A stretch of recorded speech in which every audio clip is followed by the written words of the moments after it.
at first I was doing work about racism and bigotry of that sort, and I realized after a while that I was actually working off of my father's problems. I would consider them problems. You know, he was a racist, he was a misogynist, and he was homophobic.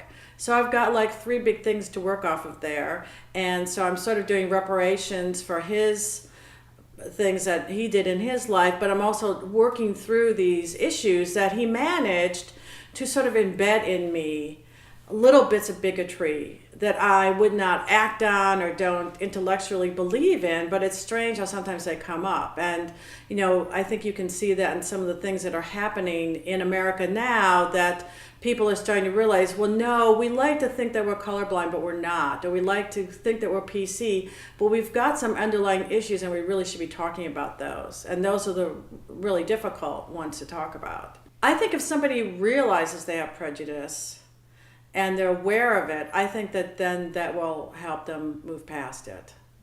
But I think the problem is that most people say, no, I'm not prejudiced. Like I actually purposely let our house be on a house tour so that people could come through the house who were just on a house tour and not necessarily coming to see some art. Because of course, when you have a show in a gallery, you know, you're like preaching to the converted already. You know, and so one woman reported me as being racist because of the pieces of art I had up, but it was because they stimulated in her own uncomfortable feelings, and so she thought I must be racist because she actually was a little bit racist and hadn't really thought about it. And this is my series where I printed things with the statements, I like black people, and I like brown people, and I like yellow people, which is of course a racist statement. But it would seem on the surface, you could say it's politically correct if you want to. Well, of course I like black people, you know, but the fact that you put it as a group, a gigantic group, you're already getting in, you know, muddy waters there as far as being bigoted.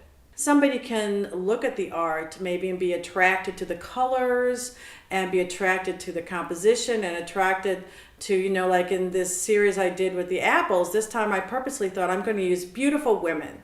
I want people to look at these pictures because they're beautiful women, and so then they're almost sort of tricked into looking at the piece and thinking about the piece and what are the ideas behind it.